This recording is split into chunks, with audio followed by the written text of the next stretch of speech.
The Just Joust Comedy Calamity Open Mic Competition is brought to you by Quest Sound and Productions. Thank you very much, Quest. We love you. Videography by LeGray Productions. Thank you for your sponsorship, LeGray.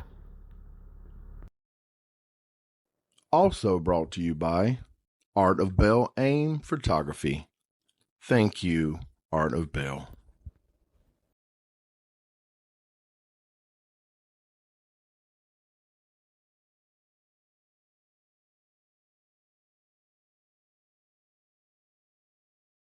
Once again this week you have come out of the closet without actually coming out of the closet. When the day comes. Hey, I accept you for whoever you are, baby. Everybody give it up for my man Jackson.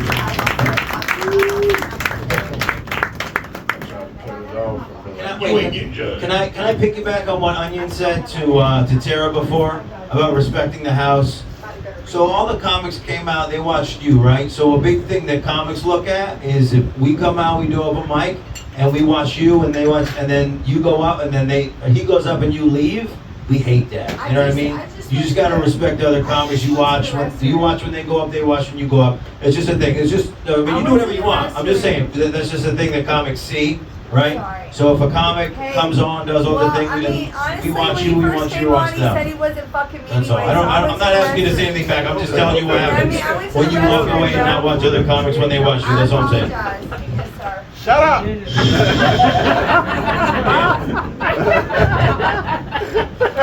you know what I'm saying? I don't gotta say nothing else because Dan's covered everything. But basically, you said you want to learn, right? I love it, Rob. You're trying to teach us. Respect. Said you gay. I'm sorry I had to pee, guys. You don't learn some shit. That's all right. You know that, right?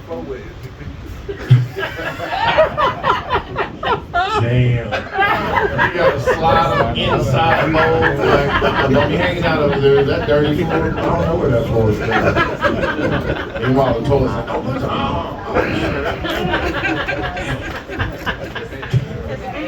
We just playing terrorists. I mean terrorists. It's all good. She ain't painted. We just playing. We love you though. Crazy animals come down here. I want them to keep coming back, so I'm not trying to rag on you too hard. Yeah, I do. But I can't do nothing for Dan. He's in the mob. You know what I'm saying? If I say something out of line, you'll have me. Sorry, Dan. I'm just kidding. Terrible joke. What I'm saying? It's probably a terrible joke. I am rewatching The Sopranos right now. Every time I watch The Sopranos, I be wanting to go out and do gangster shit. I'm like, shit, you know what? I'm gonna go over here and just jump in this dude's car telling him, get the fuck out. And then I'll be like, I'm sorry, sir. I'll be right back with the car. I just want to ride around the corner. Wait a second. I'll be like, don't make me, mother. Boy, I just was nice to you. What now? I'll be right back. Nah, but there's this one scene where he's breaking this dude's leg out in the front of this big ass office building, and he's just beating him, with his baseball bat, breaking his leg on the lawn and shit. He already hit him with the car, and I was like, hell yeah, man. There's some people I want to run over with a motherfucking car and beat with a baseball bat after I do it. Well, there was. I got rid of all those people out of my life. Thank God on that. You know what I'm saying? Sometimes you gotta share that shit. Did you just confess to murder, or was that? I'm not more wearing gloves, okay? What I do in his spare time, but I do know that he lives in a big ass warehouse. I haven't even been in every part of it, so a lot of it's dark. I ain't going back there. Come out. He said one time, I got something I want to show you. I got halfway into the darkness, and I was like, I heard my mama calling me. I gotta go to bed. I heard my mama. I almost beat myself. That was my first meeting. Now I know he won't kill me like that. He might show me the people that he killed, and then I'm gonna keep a secret with him. I'm like, oh man. And at the time, I'm gonna be like, oh, that's cool as shit. Dead people? Hell yeah. I'm about that life, man. Shit, yeah, you killing. I hear my mama calling me, man. I gotta go to bed.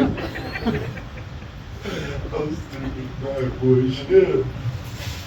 Yeah, that's the problem, though. You know, you meet people, you think they might be serial killers. Who knows? They might be until you know that they're not. And even still, you can know a motherfucker your whole life and they might end up being a serial killer and you never knew it. You know what I'm saying? That's like, what the fuck was that? That was like, what do you call it? Oh, I call them peekaboo racists. Okay, my mama was one of those, you be hanging out with her for so long, right? The whole life, right? And then she said something so racist that you was like, oh shit, you been racist this whole time. There you go. It's crazy. The other day I let my dog out at like 3 o'clock in the morning. And when I do that, I always take my bare foot, put it on the ground. You know what I'm saying? Get grounded. I love cutting trees and shit for that same reason. But my dog was walking around and I saw this weird light in the sky. It was weird, like I always see weird lights in the sky. I see them so often now that I'm just like, yeah, there's no weird light in the sky. And then I tell people about it, and some of them be like, oh. And some of them's like, yeah. Anyway, so I saw this fucking thing, this like shadow out in the peripheral, right? And I looked over and it was an owl. And this owl was like the biggest owl I ever saw. It was like fucking 8-foot wingspan. It was coming right at me. It looked like it was gonna land on my motherfucking head. And right as it got over my head, it dropped an envelope in my hand, and so it was an acceptance letter to our boards. I won't be a wizard soon. Yeah. Have you got your wand yet? Not yet, but it's coming up in the orientation and shit. They're gonna take me over there in an old ass boat that's invisible. I'm the only one they're gonna see standing on that motherfucker. It's like, why didn't they make me invisible too? This ain't working. You can just put that anywhere, baby. It's all right. All right, so the last comic of the evening is honestly one of my favorites. She's hilarious. And we'll see if she keep her streak going, you know, because sometimes you just say, this motherfucker's the most hilarious motherfucker. This is the dawning of the age of hilarious. No, they weren't. Okay. But Sara Cro, come on, Sara Cro. Put your hands together for Sara.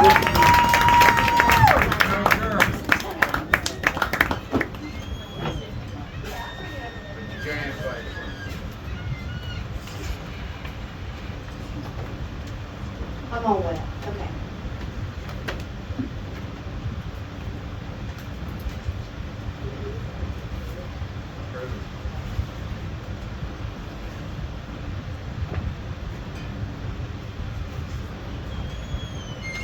Does anyone in here have the experience of listening to me talk about dumb shit? Dipshit. Okay, thank you.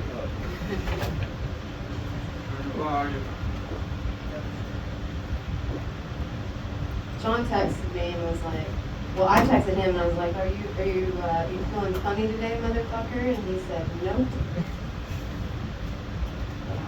I'm coming. Leave me alone. I'm not feeling funny either. I actually had to go to a funeral yesterday and I feel like there was. I'm sorry. Alright, you know what? Fuck it. I was trying to be nice and tell you about how I was feeling emotionally, but goddamn motherfucker. Which cryptid would you fuck? I would not fuck Bigfoot, but I would fuck the Mothman. Okay, let's talk about Bryce. Last week, I wanted to use a term that he used called sawed-off bitch. I wanted to make it my new AOL screen name. But today, I think my name is now husband dick. Okay, thank you. Tara's shirt says not a raper. Right. When she came in, she said, my name rhymes with your name because my name's Sarah and I'm Tara. What's your star sign? And I said, I need a Red Bull. And then I started talking to her and then I needed a second Red Bull because some sort of, you know, like when CERN makes a black hole, like that is what my brain feels like when I'm having a fucking meltdown, but I fucking love it. And like as a joke, I was like, did you hear about the raper on Green Street, which is just up the street? And I was just really scrolling on Augusta Crime trying to show John like this guy with this grill, and like add insult to injury, like because he had a maniacal like smile with a bunch of fucking gold teeth, and like would you want that above you? No, it's fucked up anyway. So then I see that these judges are discriminatory. Oh, shit. Tara, raise your hand. You got arrested in the past month. I have. Right, guess what she got arrested for? Contempt of court. She couldn't even stop talking at the fucking courthouse. She looked on my life for that. For 30 seconds of me being here, and I feel like I've been in some sort of Red Bull Ritalin panic attack. With all this fucking, I'm an impact. I'm also a veteran, and like, Holy shit. I've been taking inventory of all my fucking camping gear for 3 days and like making Faraday cages and then testing them and seeing if my cell phone still works in them because I don't know. I bought like so many walkie-talkies over the past fucking 4 days. I keep sneaking them into my job and everything. Anyway, it doesn't fucking matter. Oh my god. But today's premise was, and black people, y'all are cool. Y'all always been cool. Okay. Today's premise was when I was a kid, I thought Tina Turner was my mother, okay? Tara, my mom was absent too, and her name was Karen, okay? Anyway, but what really fucking sucks is that I love my grandmother. We talked about her titties last week. My grandmother was also a redhead. That was a thing. But anyway, that's what I talked about last week. This week, I want to talk about me loving fucking Tina Turner. I made up this crazy little kid story in my head that Tina Turner was my real mom. She was on tour. She was coming back for me. My first record was Private Dancer. If I didn't get a check mark on the board in kindergarten, I got to listen to Private Dancer on the way home. It is very disturbing for a 6-year-old to do those dances and Nutbush city limits. And I am from Tennessee, and like I was born like 45 miles from where Anime Bullock was born. Anyway, it doesn't matter. She was just tan, and like there was a whole like family full of gingers, and I was the only one that had any melanin in their skin. And then my grandmother gave me a wig because I asked for it for like a year, and then I had the poster of Tina Turner, and that's when like it just became too much, and that's when that you realize that the woman that you love the most in the world, your grandmother's a little bit racist, and she had to sit down and be like, you're not black.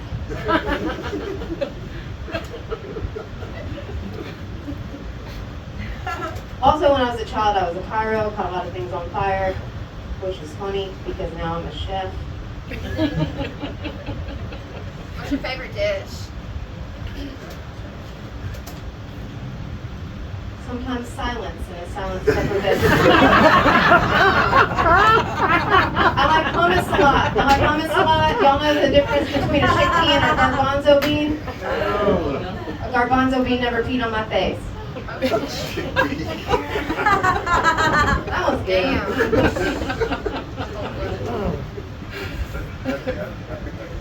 Also, when I was a child, I was the very sweaty, kind of chubby, socially awkward leader of a flea market gang. My grandparents used to flea market after my grandfather retired from the service. And back in the 80s, let's slow it down a minute because it's kind of serious. Little white girls kept getting stuck in wells. Well, there was not a well in my neighborhood. But my stepbrother convinced me that the Ninja Turtles were down this very, very small drainage ditch. There's 2 pieces of pizza left in the box, and maybe the box is broken. They had to call the fire department. The next time, sorry, this is emotional. Next time they called the fire department at the flea market, I had put on the tree climbing shoes that my grandfather was trying to sell. They were antiques, but they still worked. I climbed up a 40-foot light pole. After already getting in trouble for taking these big fucking nerdy thick piggy Lord of the Flies fucking glasses and setting a giant bonfire.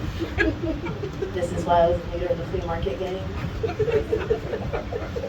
I was fearless. 3rd time, I called the fire department because I kept calling 911 over and over again. Oh shit. That's pretty much it.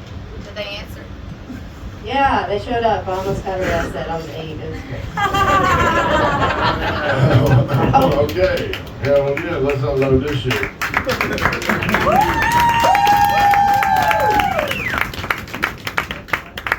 They love you, Sarah. No. You're not black though? No, but I am. I'm gonna make fun of myself because I made fun of Bryce. I made fun of Tara. I am dressed like Billie Eilish's grandmother today because I'm on my period. It's 100 degrees out and I got a hoodie on. If your girlfriend's wearing a hoodie, don't ask her why she's wearing a hoodie when it's hot. You already fucking know. Leave her alone. I vote for you. I wasn't gonna lie. I wasn't gonna lie to these stuff. You know what I'm saying? That's good. I know hoodies. Yeah. You remember Geraldo back in the day? And you know he had a talk show. You remember he invited the racist ass motherfuckers on there like they were gonna bring peach cobbler to the party or some shit, and they threw that chair, and he ended up getting his nose broke on TV. You remember that? My grandmother watched her all that. Dear Lord. My mama got a B drive. Well, what happened was there was one of the racists there. I mean, this motherfucker looked like his whole bloodline was baptized in mayonnaise. He stood up and he proclaimed, "If you got one drop of black blood in you, you're black." And that just rung through my head right after I had an accident and got a blood transfusion. Red Cross told me my donor was African American. And I was like, oh shit, my redneck science motherfucker just leveled up. Now I got rhythm when I dance, you know what I'm saying? I can't swim anymore though. I season the shit out of my food though. I gotta keep my food separate from Ravens. She's like, listen to it. I don't know. Can you wash this? So yeah, I'm black. Anyway, like I was saying. Can I get one of them walkie-talkies from you? We can talk back and forth, like, you know what I'm saying? Like we were kids and we lived next door and shit, you know what I'm saying? Be like, breaker 19, I need you to talk to me. It's about Fang Ham Radio. It's complicated as fuck, but it's got like 1,000-mile range, and they're on sale for a 2-pack on Amazon for $56.99. Okay, everybody wants to know. My favorite part of what you said tonight was Tina Turner, she just tan. You gotta appreciate how children are fucking sweet as fucking angels, and that this world needs to be a little bit more childlike because this shit's fucked up. Yeah. I hear you, man. Shit, I'm gonna go and jump off of the Golden Gate Bridge, everybody. Why did I say that? Suicide Bridge, bitch. The leader of the flea market gang. I can totally feel those vibes. And whenever you first got up here, I felt like, you know, there was a real heaviness around you. And then all of a sudden somebody tried to heckle you and you popped right out of it like you broke a shell or some shit. How you do that? Oh God. It was planned. Does anybody in this room know Kenneth Little? Anybody? Yes, I knew Kenneth That from was high his- school. Yeah, husband did. You know what a fucking angel is? Yeah, oh yeah. He was one of the best dudes I knew. I still don't know how he passed, and I hate I didn't know. Yeah. I don't know why it is, but when somebody passes and I don't know, I just think it eats me up. I want to know. Because I had a really personal story that I felt comfortable telling at the memorial service yesterday. He was a nurse, and like I struggled with a lot of mental health stuff in my 20s. A lot of it was PTSD, military related. So if anybody is a veteran, I encourage you to reach out and get help because Hell yeah. I just did it at 44, right? Hell So I'm yeah. gonna encourage you to Other figure out side. There's a Yes. couple times that I struggled with mental health and I was actually hospitalized.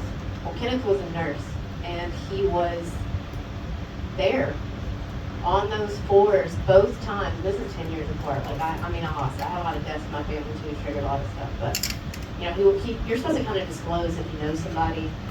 But he just knew that he was my safety blanket. And then after all that happened, I had a severe mental health crisis, but because alcohol was involved. And he, trigger warning, self-harm. He literally stitched me up the amount, and this is serious, but a lot of comedians struggle with mental health too. Like that's where this dark sense of humor comes from. But and he was just a light to so many people.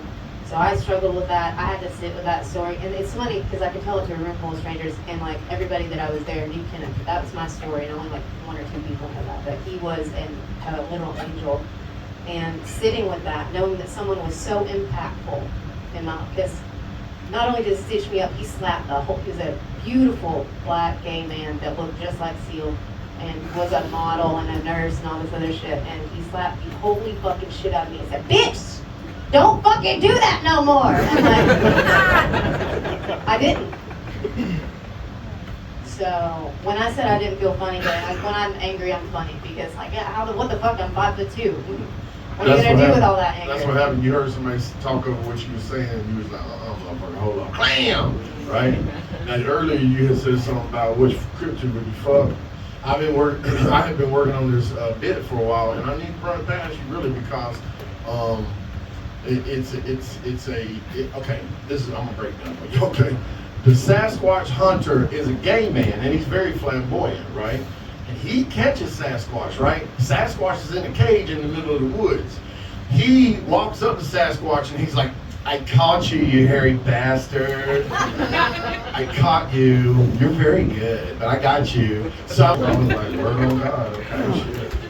I just feel like there's. Wait, can I just say, I think I blacked out. I thought we were like dealing with her set. Now we're doing a funeral and just fixing jokes. Do we know what the fuck is going on? What the fuck is happening? No, fuck that. Okay, fuck that. So Sarah came out, so you came out real low energy, and then you saw immediately that wasn't it. So then you flipped the script and you came hard, you came high energy, and that was working for like 6.5 minutes. Then you tried to go low energy at the end. Everything you do at the end with that low energy thing, you don't need that. Just do that. Do the smart, do the thing, do the compassionate, do it at high. And it'll be funny and it'll be good. The chickpea thing, I think this is a joke you wrote when you were less funny. A chick peed on my face, but a garbanzo never peed on my face. You also said pee twice. I don't know what that is. This is like a stock joke. You don't need that. You're better than that. This is an old joke. Nobody ever tells you your first joke you can get rid of. You can get rid of that. You're better than that joke. All right? I like you call 911 all the time. I'm a snitch. I love it so much. All right. Here's what I wrote. You stayed on theme. Boom. Check. You shat on Tara. Boom. Check. You admitted you were white. Boom. Check. Some motherfucker tried to fuck with you. You ignored him. Boom. Check. You did everything you were supposed to do tonight. There we go. Oh, you got me, Dad.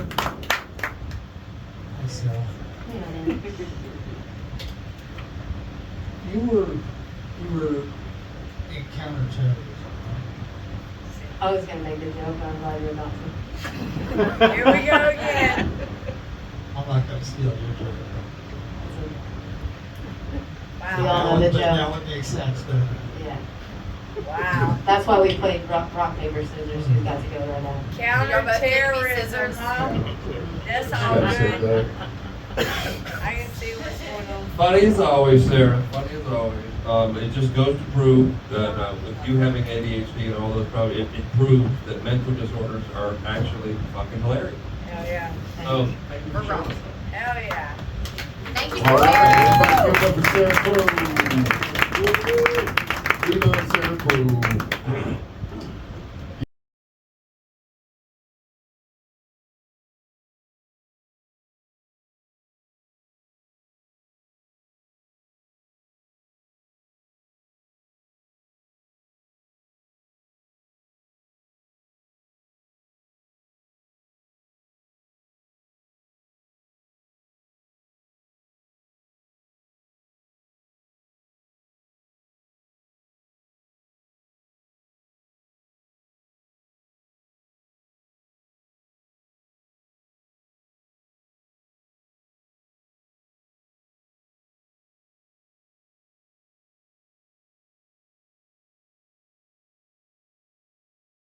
That's his name, and he can't wear it out, bitches.